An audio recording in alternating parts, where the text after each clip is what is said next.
布达拉宫雄伟的外观早已为人们所熟知。通过3维数字建模技术，我们得以清晰地展现它复杂的内部构造。东大殿坐落在白宫的核心，其他建筑基本上是围绕它而建造的。作为白宫最大的殿堂，它向世人传递着什么样的建筑密码呢？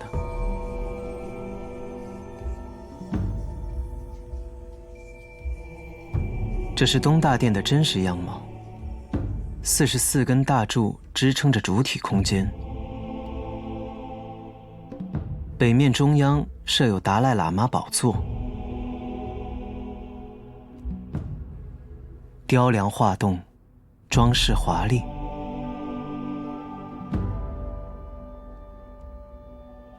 这一切设计，把权力和地位烘托到了极致。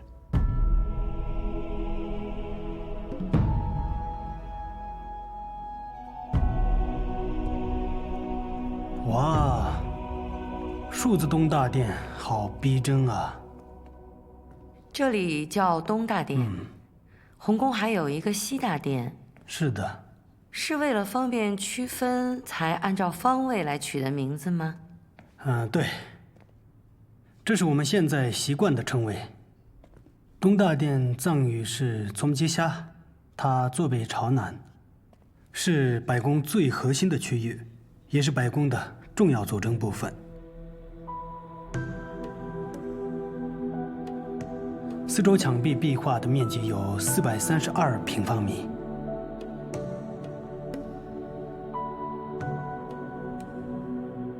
题记呢，都是五世达赖喇嘛亲自撰写的。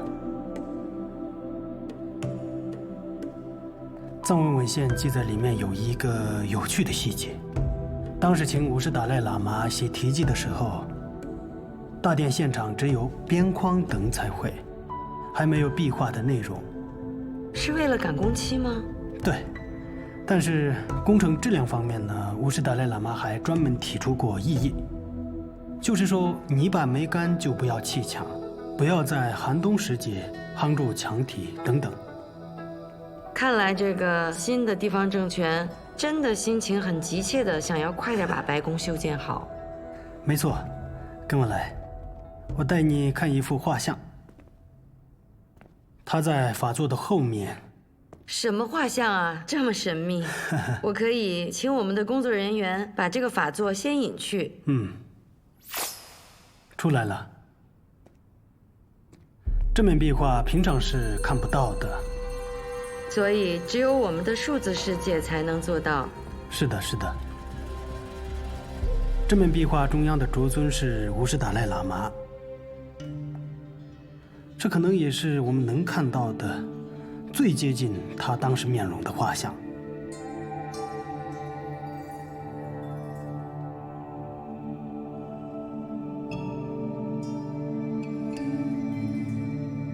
您要是不说，我真看不出来。我记得以前看过的五世达赖喇嘛的画像，这有2道8字胡须，对，然后手里拿的是法轮啊，莲花啊，这个五世达赖喇嘛手里拿的是佛经，结的是触地印。这跟我们平常看见的形象差别很大。当时绘制这个壁画的时候，五世达赖喇嘛才32岁，用青年的形象是比较贴切的。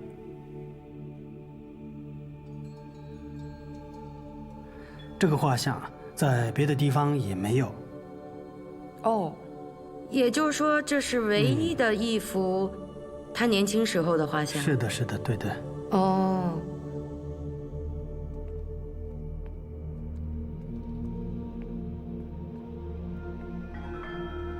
布达拉宫的壁画创作规模空前，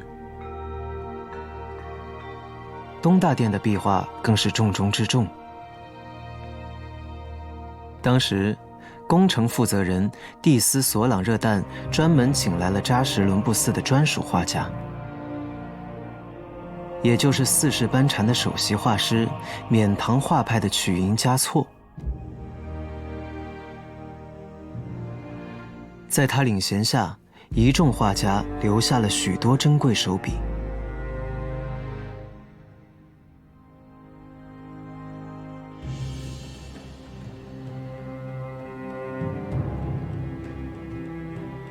缅唐派，名称源于创始人的出生地山南洛扎县缅唐。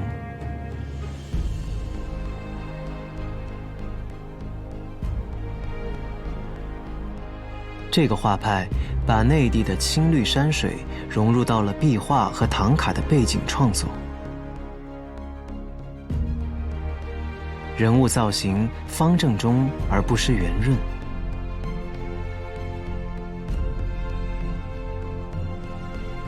神明身处云端和山水之间，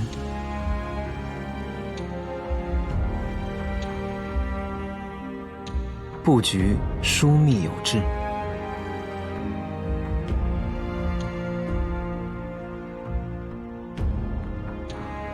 缅唐派作品以色彩艳丽、对比强烈、刻画细致的画风著称，被公认为西藏绘画的正统流派之一。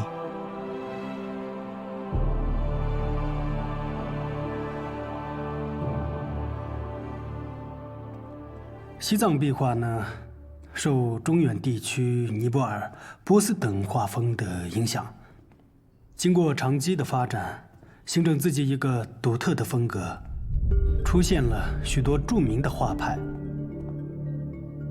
但布达拉宫的壁画呢，主要是天字派、缅当派等画师绘画的。我看这些壁画的这个构图啊，我觉得挺像我看过的，就是敦煌莫高窟的那些壁画。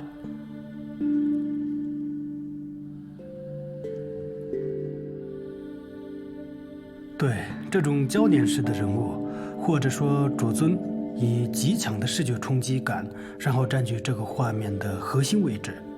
这种佛教绘画的空间布局方式呢，是佛教传入中国之后的一个特点。比方丝绸之路上的那些佛教画像，大多数就是这么画的。西藏的壁画也基本采用这种构图方法。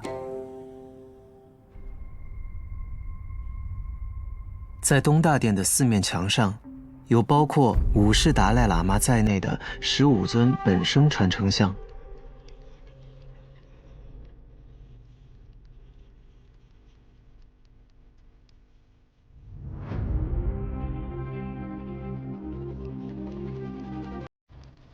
他们是佛和菩萨们的化身形象。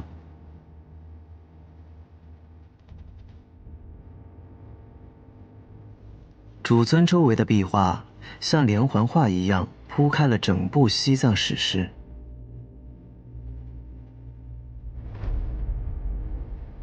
从藏族起源传说开始，包括吐蕃第一代赞普登基为王，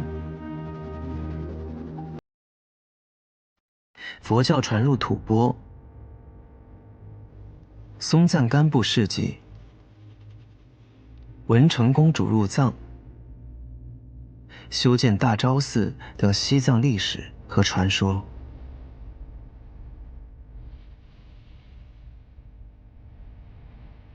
虽然故事场景又多又杂，但是相互之间并没有生硬的分割线，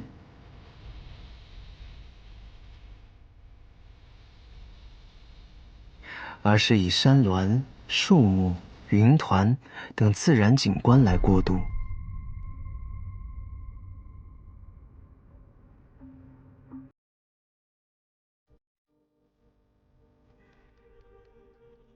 画面随着人们的视线，或上下，或左右，自然延展，不由得让人产生一种穿越时空的沉浸感。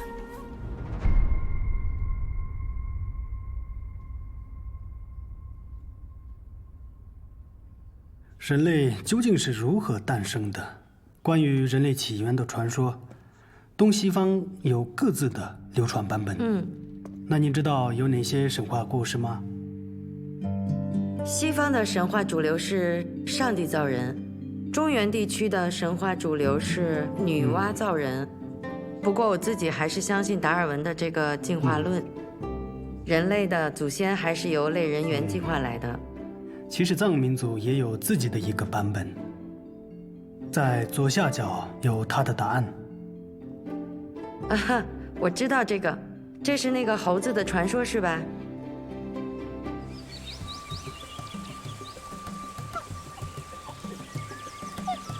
相传，有一只神变的猕猴，经过观世音菩萨点化，在雪域高原的一个岩洞中修行。为了拯救罗刹女妖，猕猴和她结为夫妻，生下了6只小猴。观世音菩萨教会这些猴子的后代耕种和饮食。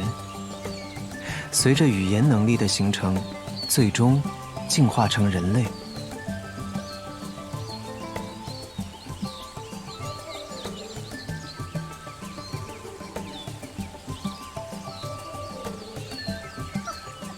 这就是藏族民间广为流传的猕猴变人的起源神话。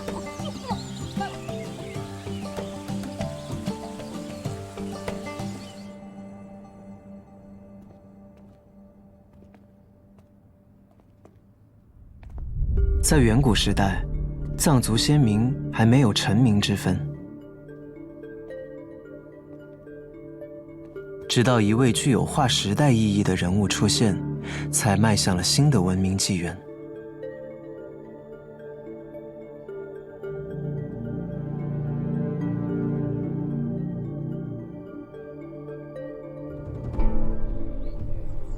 据传说，有12位博学多才的本教徒，在放牧时遇到一个陌生人。这个人言行举止和当地人很不一样，本教徒们就想知道他从哪里来。可是他们因语言不通，无法交流。那个人就指了指天。本教徒们一看，猜测这个人可能是天上下凡的神仙，正好可以当他们的首领。于是，大家用肩膀搭成宝座，把他扛回部落，尊为聂赤赞普。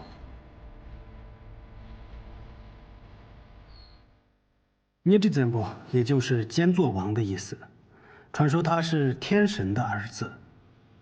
刚才我们看到的藏族起源传说图相邻的这组壁画呢，表现的正是他降临人间的故事。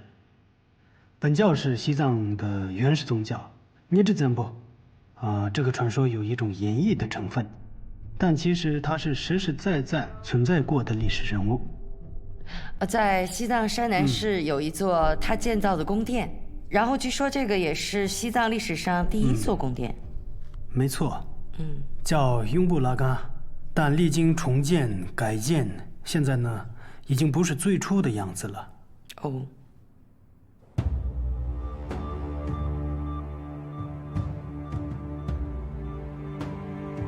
公元前132年前后，聂赤赞普将周围小邦收归为属民，宣扬本教。从此，藏民族突破以血缘构成的氏族惯例，开启了以地域划分属民的时代。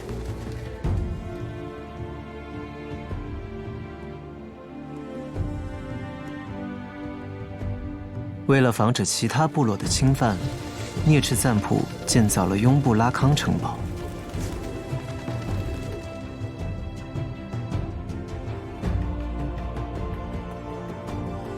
虽然这座城堡外表简单朴素，精致程度也许无法与布达拉宫等建筑相提并论，却是藏族人民心中重要的文化象征，见证着藏族文明的悠久历史。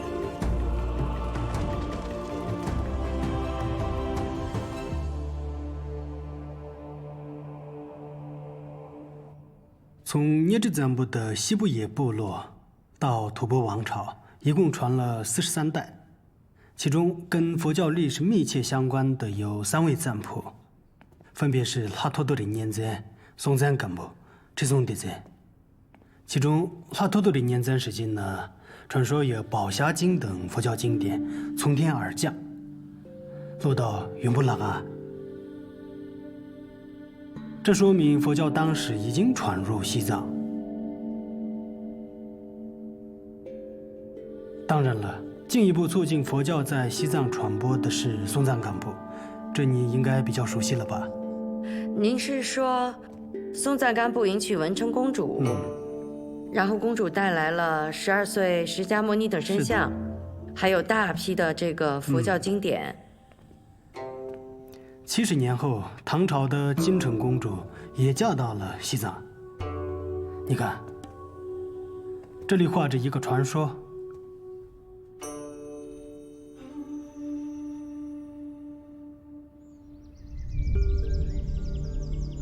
据说她有一面宝镜，进藏前她照了照镜子，看到王子长得非常俊美，心里很高兴。但是进藏的路上，他再看宝镜时，发现王子不见了，他已不幸坠马身亡了。尽管如此，他还是毫不犹豫地继续前往西藏。在西藏生活的30年里，他为汉藏友好做出了巨大的贡献。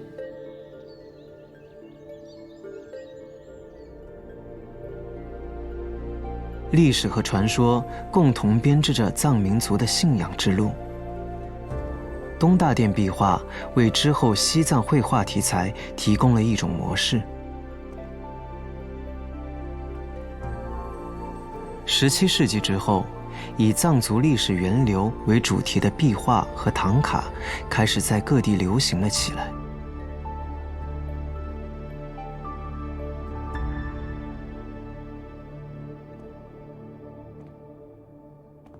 您看大昭寺的兴建，还有桑耶寺的兴建，这么多的人物传记，我觉得东大殿的这些壁画啊，就像是一幅历史画卷一样。是的，这与古时达赖喇嘛等人极力建构吐蕃时期佛教传播历史和编撰《西藏王臣记》史书有关。通过回顾，理顺了西藏传统史书的内容。设计者是试图在构建一个统一的族群认知，表现新地方政权建立的一个合理性。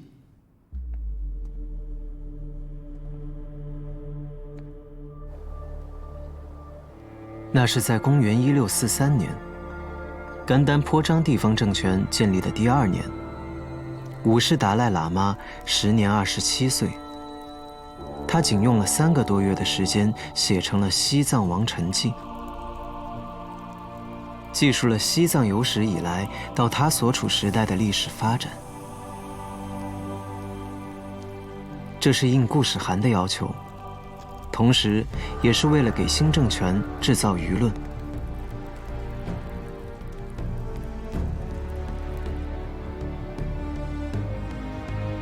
雪域高原的历代统治者都懂得，内地的中央王朝是他们的大靠山。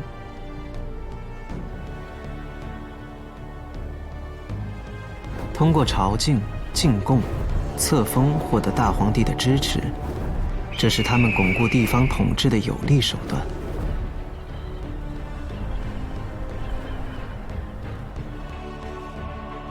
17世纪，大清的兴起引起了他们的注意。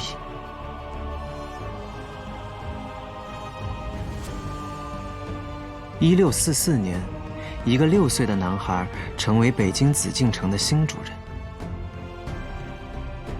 他就是大清王朝的顺治皇帝。从清朝建立开始，朝廷就把尊崇藏传佛教作为基本国策，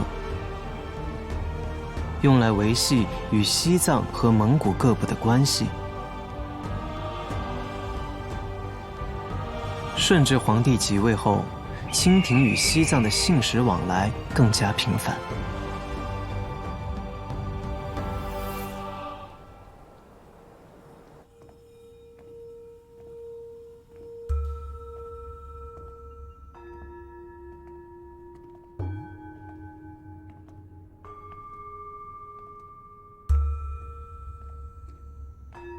哎，慈王老师，你看那个，就是那个皇帝御赐的匾额吧？对，宝座上方悬挂的是同治皇帝御笔书写的“镇西绥江”金字匾额。镇西绥江是振兴安定边疆的意思。这应该不仅仅是同治皇帝，更是历代皇帝对稳固边疆的共同期许。甘丹颇章地方政权的成立，处在明清政权交替的关键时期，如何处理好与中央王朝的关系，确实挺考验当局者的智慧。元代以来，西藏任何政治权力的确立和更替，都要得到中央政府的认可。所以1642年啊，新地方政权刚成立，50达赖喇嘛、40班禅大师和顾世汉经过协商，第一时间就派了使团去清朝当时的都城盛京，建立与中央王朝的联系。后来呢，在顺治皇帝的邀请下，50达赖喇嘛一行人在1652年进京朝见了顺治皇帝。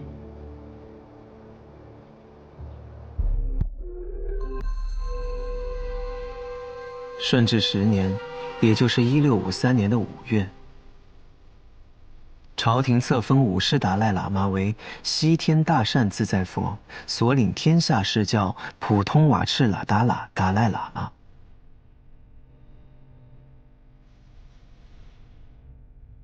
并赐金册、金印。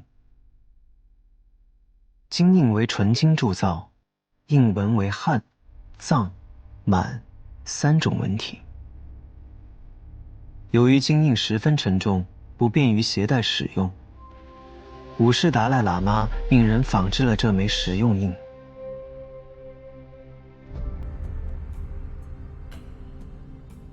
清朝中央政府曾先后封授5世、7世、8世达赖喇嘛金印，但目前只有7世达赖喇嘛的金印保存了下来。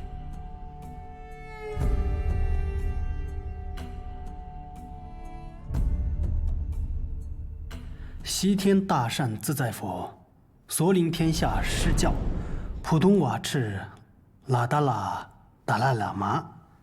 这个封号的大意是，西方修菩萨道统领有关地区的藏传佛教显宗和密宗2个方面都取得最高成就，超凡入圣而学问渊博，犹如大海一样的上师。达赖是蒙语大海的意思，喇嘛是藏语上师的意思。不瞒您说，我刚才数了数，这个全称啊，真够长的，大约有24个字。所以达赖喇嘛其实是一个封号。是的，有了封授的金印，达赖喇嘛才开始具有政治意义和法律效力，而在最开始时，他只是蒙藏代表之间私人赠予的尊号。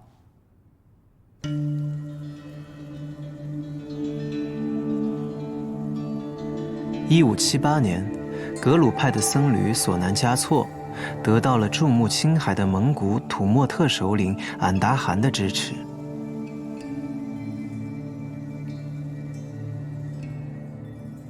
他们在青海湖边的养华寺相会，俺答汗赠给他一个尊号“圣十一切瓦齐尔达喇达赖喇嘛”，从此开始有了达赖喇嘛称号。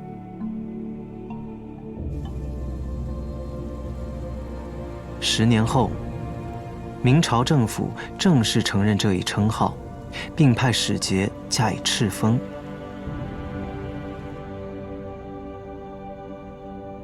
索南嘉措自为3世达赖喇嘛，并且追认宗喀巴弟子根敦珠巴为1世达赖喇嘛。根敦嘉措为2世达赖喇嘛。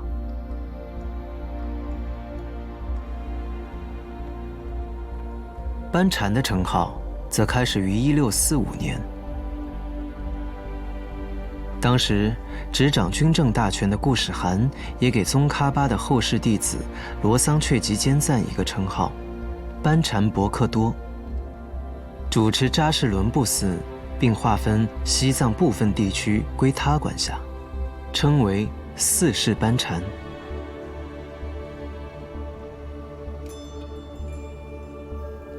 就像达赖喇嘛的世系一样，前3世班禅也是后人追认的。固始汗本来也该和5世达赖喇嘛一起进京的，因为他年纪太大，还生着病，没能同行。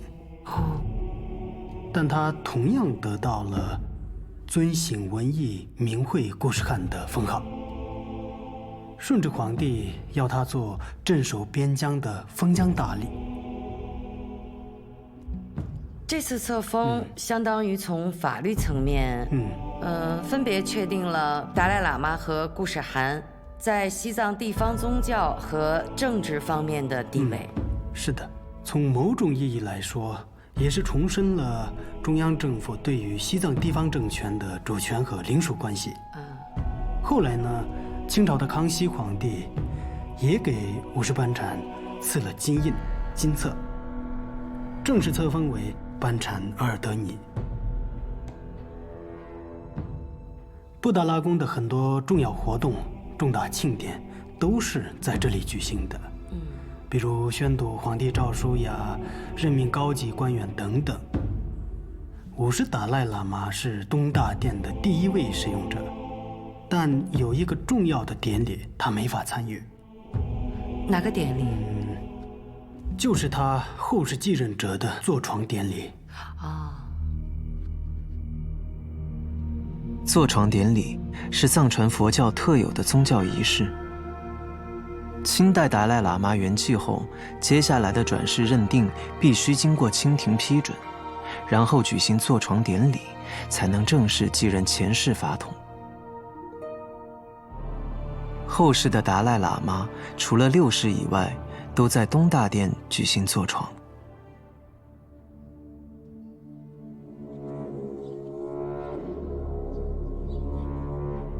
坐床典礼是在东大殿举行的重要仪式之一，但并没有在壁画中真实呈现这一场景。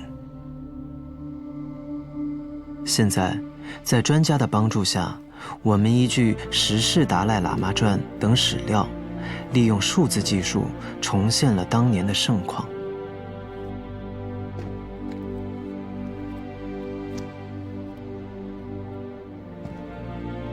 坐床典礼的主持者是清朝政府派遣的驻藏大臣。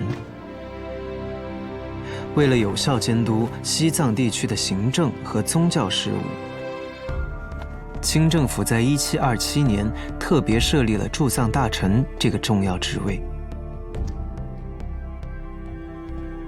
随后到了1751年，正式确立了西藏地方以格鲁派为主的政教合一制度，和驻藏大臣共同管理西藏事务的行政制度。驻藏大臣代表中央政府督办西藏地方事务，地位与达赖喇嘛、班禅额尔德尼平等。一切西藏涉外事宜均由驻藏大臣全权处理。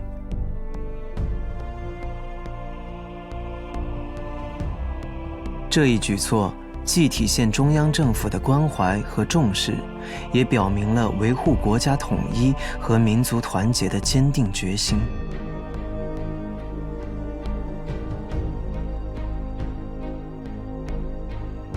出席坐床典礼的有皇帝派来的张家活佛、钦差官员等，还有西藏地方的班禅、摄政、堪布、京师、噶伦等贵族官员。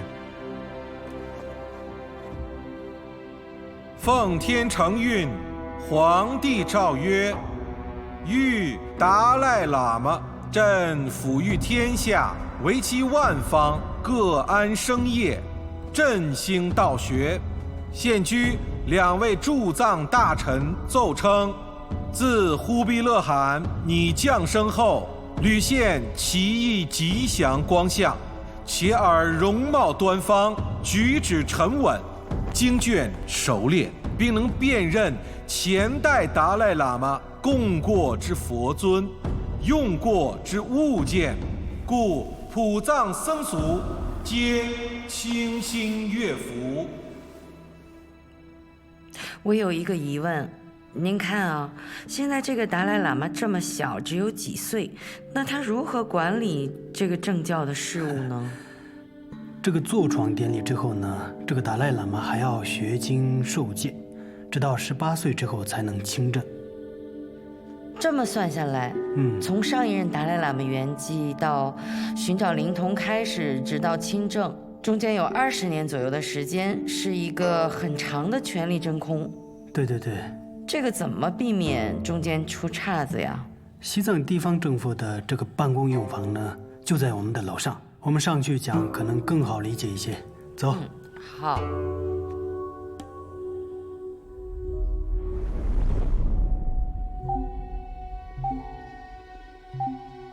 顺着东大殿的18级楼梯，来到白宫的内回廊。这里的建筑围绕大殿层层筑起，形成一个回字形的天井结构。从这里可以看到3层楼房，其中第1、2层主要是噶夏办公用房。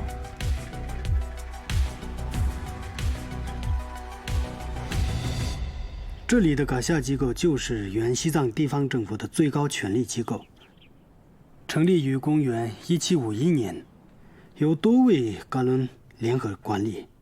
而在设立噶夏之前啊，还有个职务是 DC， 也叫迪巴，相当于总管。耿甸蒲章地方政权时期啊，他受命于蒙古汉王姑什汗和达赖喇嘛。最著名的第8应该是桑杰嘉措了吧？在各种渠道经常能看到他的名字。没错，他是第5任。第3任辞职后，五世达赖喇嘛曾一度想扶持他登上第4之位，因为桑杰嘉措确实能力出众，又是他的亲信弟子，但是当时得不到苦什汗家族的认可，只好先推出一位缓冲人物出来担任。直到1679年，五世达赖喇嘛全力保荐并做下决断，才让桑杰嘉措当上了第4。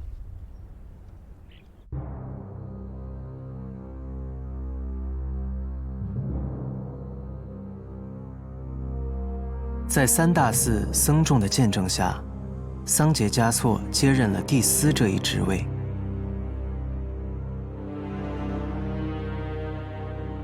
然而，他与和硕特汗王之间的矛盾也从此开始。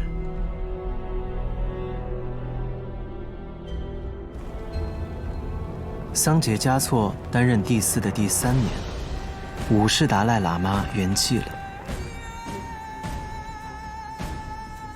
随后的权力真空期，让桑杰嘉措得以掌控布达拉宫，并和固始汗的曾孙拉藏汗展开了激烈的权力斗争。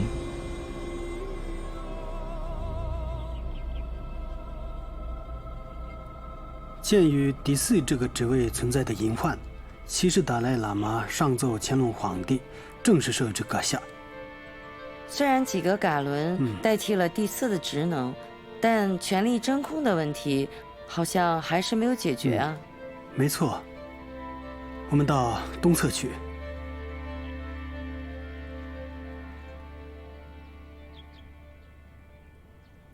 你看，在第2层东侧中间和南侧，是摄政王宫和学嘎，这是历届摄政居住和处理政务的地方。为了避免权力真空，公元1757年在7世达赖喇嘛圆寂后，乾隆皇帝降旨，任命迭木活佛迭利家作为摄政，代理达赖喇嘛的政教职权，并创办摄政办事机构学嘎。从此，这一制度一直保持近200年。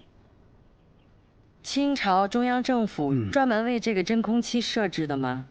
对，达赖喇嘛亲政后，摄政就卸任了。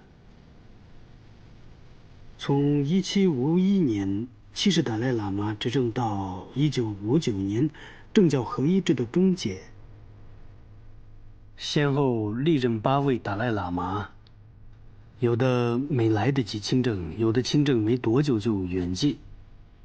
这8位达赖喇嘛的执政年数为81年，其余117年先后有13位摄政担任西藏地方的政教首领。哦，这个摄政比达赖喇嘛执政的时间还要多。对，也正是因为中央政府的有效管理，才有了西藏地区的长治久安。在这些行政机构的上面最顶层的地方就是达赖喇嘛的寝宫了。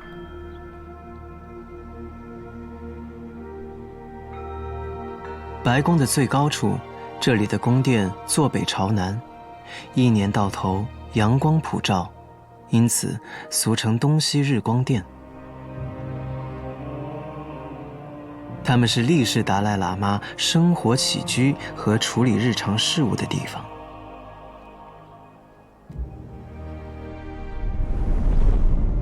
位于西面的是西日光殿。五世达赖喇嘛搬进布达拉宫以后，在这里生活了近30年。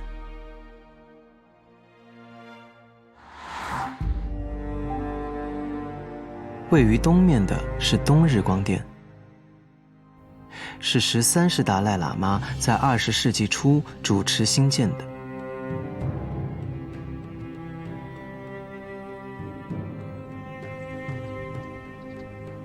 寝宫外面是平整的晒台，走到护墙边，可以看到拉萨的全景。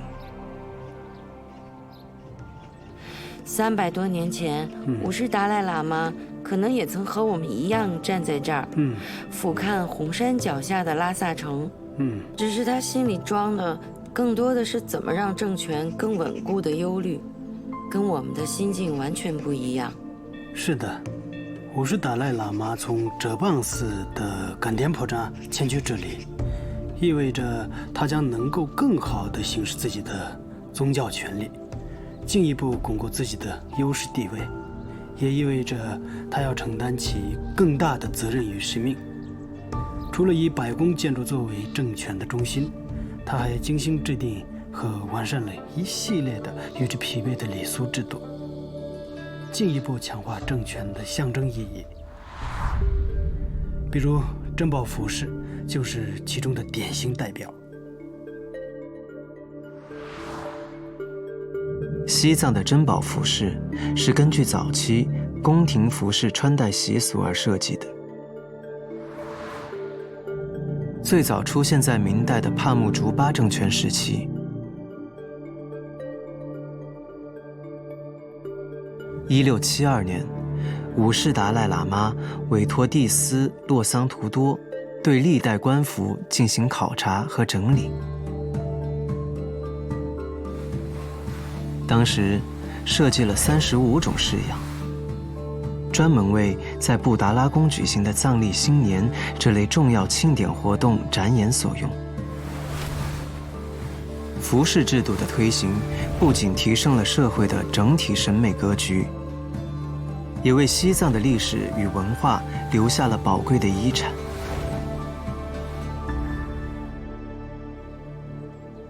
在布达拉宫的珍宝馆，曾经展出过几件珍宝服饰，你可以看看这个图册。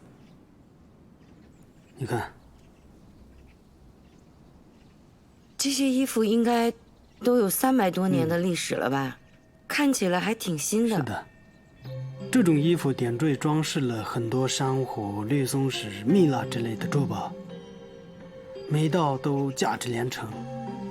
平时都存放在白宫的财神库里。每一件服装每一个珠宝都登记造册，由担任典礼官的贵族前来领用。用过后，再完好无损地还回去。作为礼仪展演服饰平时是很少用的。那西藏的贵族服饰和普通百姓的传统服饰有没有什么区别呢？在结构上没有根本的区别，差异主要表现在质地和花纹上。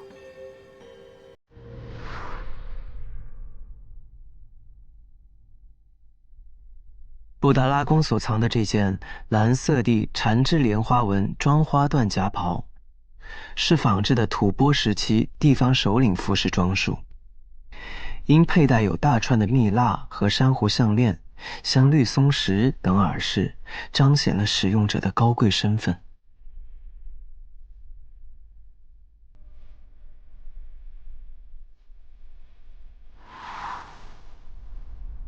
这件香色地赤地形彩云金龙纹装花缎夹袍，是一件噶夏政府的3品官服，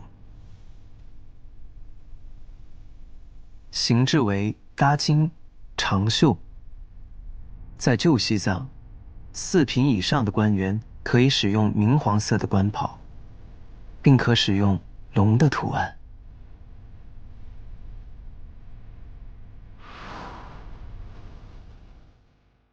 这件是噶夏政府的僧官服饰，用藏毛呢手工织成，用红色地缠枝莲花纹织金缎镶边，显得庄重又尊贵。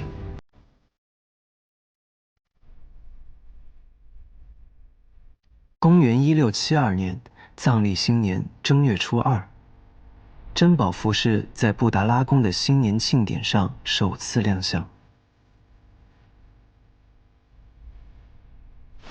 当时辉煌隆重的盛世美景被画师描绘在壁画上，就如时光胶囊一般，至今鲜活如初。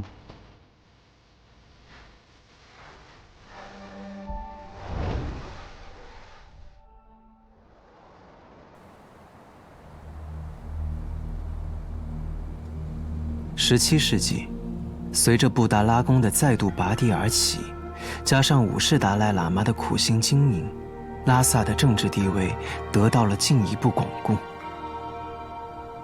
与中央政府的关系也更为密切。这座沉寂了800年的高原城市再度焕发出勃勃生机。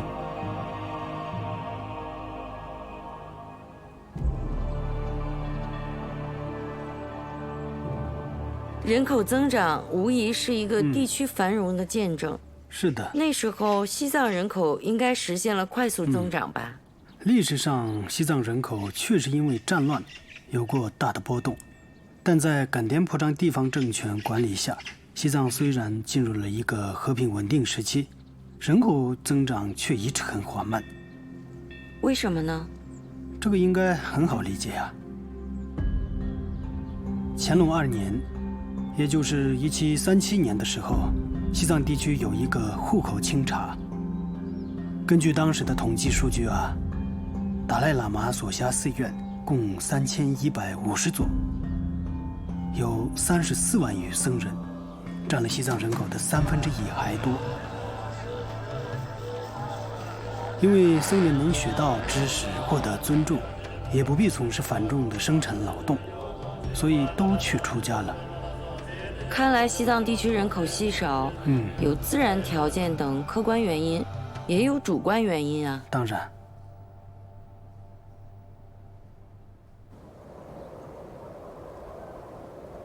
公元1682年，65岁的五世达赖喇嘛阿旺罗桑嘉措在昔日光殿内圆寂。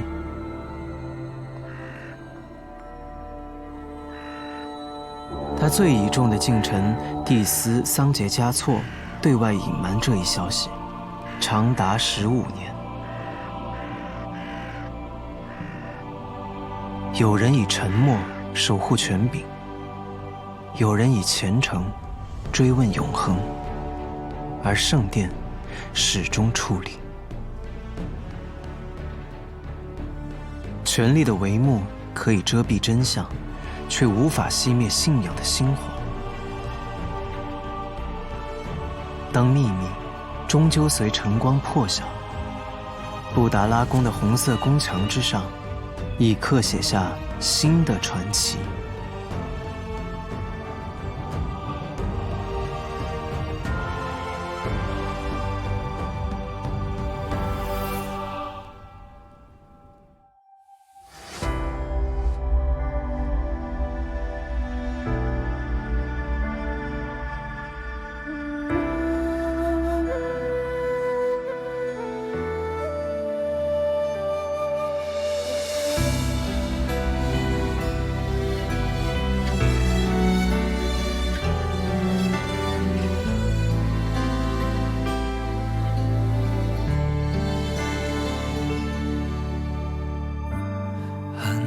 之下如影，素有鲜花随行，心灵步履不停，汇聚悲喜的一生。蓝天白云错顶，日月星辰燃灯，生命自在流金，存放世间的坦诚。烛火点亮着星空，深情的红，扎根于山的空，拨动心弦的呼唤，穿越时空，血雨的伤口再起在生之为人的一生，悲喜由衷。永恒的梦，闪烁金鼎中，一代一代的信仰随经筒转动，虔诚的心走在血雨中，